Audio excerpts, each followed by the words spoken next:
सुशीलकुमार शिंदे यांचे नातू शिखर पहाडिया हे नाव सोलापूर शहर मध्य मतदारसंघासाठी चर्चेत।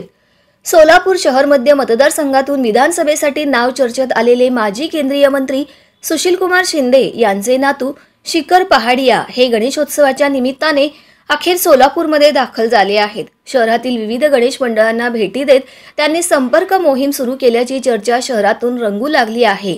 त्यामुळे खासदार प्रणिती शिंदे यांनी प्रतिनिधित्व केलेल्या सोलापूर शहर मध्य मतदारसंघातून शिखर पहाडिया यांच्या उमेदवारीची शक्यता बळावली आहे।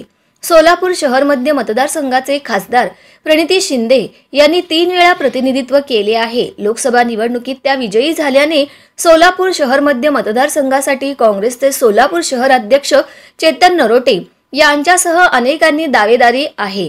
काँग्रेसकडून कोणाला संधी दिली जाते याची चर्चा असतानाच आता काही दिवसांपूर्वी शिखर पहाडिया यांचे नाव सोलापूर शहर मध्य मतदारसंघासाठी चर्चेत आले होते। त्यानंतर ते गणेशोत्सवाची संधी साधत सोलापूर शहरात दाखल झाले आहेत।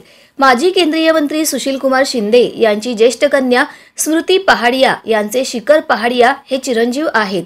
शिंदे यांच्या 3 कन्यांपैकी 2 राजकारणांपासून अलिप्त आहेत, मात्र तिसरी कन्या प्रणिती शिंदे या सुशीलकुमार शिंदेंचा राजकीय वारसा चालवत आहेत। आता प्रणिती शिंदे यांनी 3 वेळा विजय मिळवलेल्या सोलापूर शहर मध्य मतदारसंघासाठी शिखर पहाडिया यांचे नाव पुढे आले आहे। दरम्यान शिखर पहाडिया हे 2023 मध्ये सोलापूरचे ग्रामदैवत सिद्धरामेश्वरांच्या यात्रेत सहभागी झाले होते। सोलापूरच्या सार्वजनिक कार्यक्रमात ते प्रथमच सहभागी झाल्याने आजोबा सुशीलकुमार शिंदे यांचा ते राजकीय वारसा चालविणार अशी ही चर्चा त्यावेळी रंगली होती।